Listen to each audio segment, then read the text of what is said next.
आपने अभी तक इंसानों को ही नर्मदा परिक्रमा करते हुए देखा और सुना होगा, लेकिन देखिए कैसे मूक प्राणी भी नर्मदा के प्रति आस्था जता रहे हैं।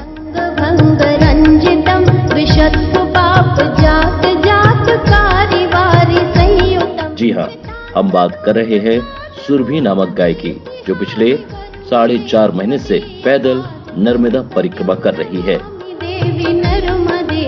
सुरभि अब तक करीब 3,450 किलोमीटर पैदल परिक्रमा कर चुकी है और वो एक दिन में 25 से 30 किलोमीटर चल लेती है।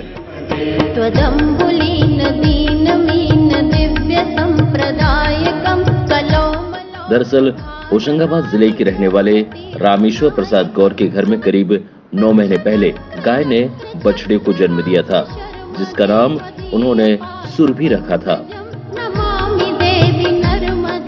रामेश्वर बताते हैं कि जब से सुरभि का जन्म हुआ तभी से उनके स्वप्न में सुरभि आती थी और नर्मदा परिक्रमा के लिए प्रेरित करती थी।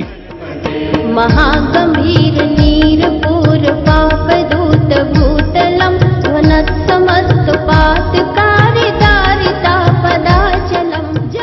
इसके बाद उन्होंने पत्नी के साथ सुरभि को भी नर्मदा परिक्रमा कराने का निर्णय लिया।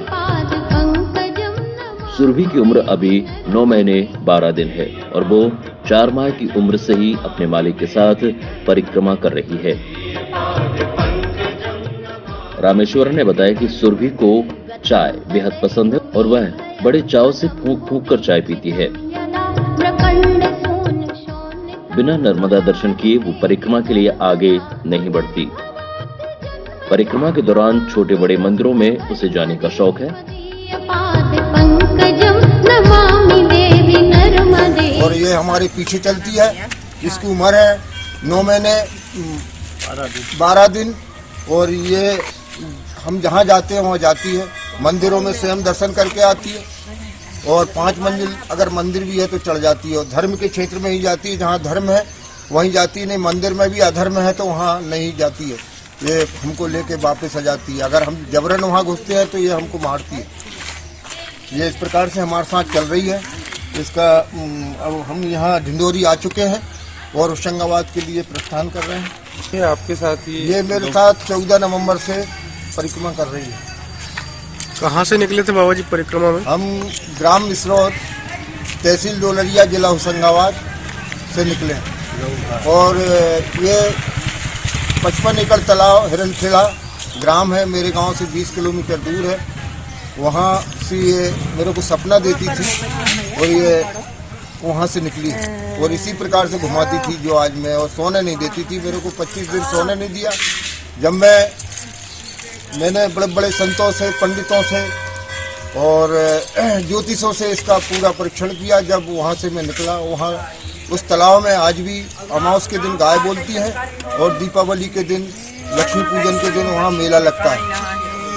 और फिर इसको वहाँ से हमने रुद्राभिषेक, गौ अभिषेक कराया।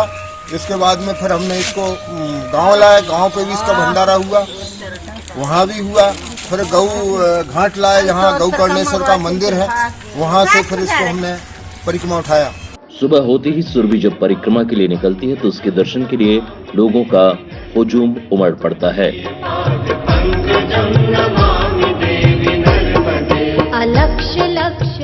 परिक्रमा के दौरान बुजुर्ग दंपत्ति आगे आगे चलते हैं और ठीक पीछे सुरभि चलती है। सुरभि गाय को लेकर जब बुजुर्ग दंपत्ति डिंडोरी के गुजराती धर्मशाला पहुंचे और जब धर्मशाला के प्रबंधकों को पता चला कि गाय भी नर्मदा परिक्रमा कर रही है तो वे दंग रह गए और उन्होंने फौरन सुरभि के लिए भूसा और चारा समेत खाने का प्रबंध किया। एक अद्भुत चमत्कार देखने को मिला, जो कि गाय एक परिक्रमावासी के साथ निरंतर 3450 किलोमीटर चलकर आई और हम लोगों ने देखा उनके साथ उनकी पत्नी निरंतर सुबह शाम उनकी पूजा करती। जैसे नर्मदा माई की पूजा करते हैं वैसे वे भी उनकी भी पूजा करती थी। उसे देखकर हम लोग को भी बहुत अच्छा लगा और उन्होंने कई अपने अनुभव बताए। उनको कई जगह सपने भी आए उन गाय के द्वारा और उसी गाय की प्रेरणा से उनको साथ के लेकर चल रहे हैं। गाय की सेवा भी करते हैं, काफ़ी बुजुर्ग दंपति है। हाँ, गाय की सेवा करते हैं और जहाँ भी रुकते हैं वो तो जो गाय के लिए चाहिए वो निरंतर उनकी खोजबीन करके और गाय के लिए लाते हैं। तो उनके पीछे पीछे चलती है गाय? जी हाँ, उनके पीछे पीछे चलती है। मंदिरों में भी जाती है? मंदिरों में भी जाती है। यहाँ भी देखे हम लोग, जैसे बाजू में हमारा राम मंदिर है, वहाँ भी गई हुई थी माता, और सामने नर्मदा मंदिर है, वहाँ भी गौ माता गई हुई थी। ऐसे उन्होंने बताया कि हर जगह मंदिर जाती हैं। एक सौभाग्य प्राप्त हुआ कि बाबा जी लोगों के साथ गाय की सेवा करने का अवसर मिला, और माँ नर्मदा का जो महत्व है वो इस बात से और जानने को मिला कि मनुष्य के साथ जो मूक प्राणी हैं वो भी इस महत्व को समझ रहे हैं। और वो गाय के विषय में ये भी देखकर और भी एक चमत्कार का दर्शन हुए कि वो नर्मदा के साथ साथ मंदिरों में भी जाकर के अपनी उपस्थिति दर्ज कराती है।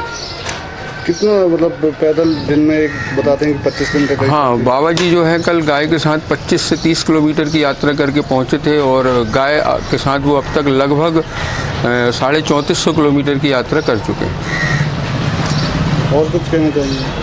अब एक चमत्कार है जिसके विषय में कलयुग में इस तरह से ईश्वर की जो उपस्थिति मिलती है हमें, और ये सब देखकर हमें लगता है कि हम आज जो है मूक प्राणी से भी कुछ शिक्षा ले पा रहे हैं। Bureau report, hit voice.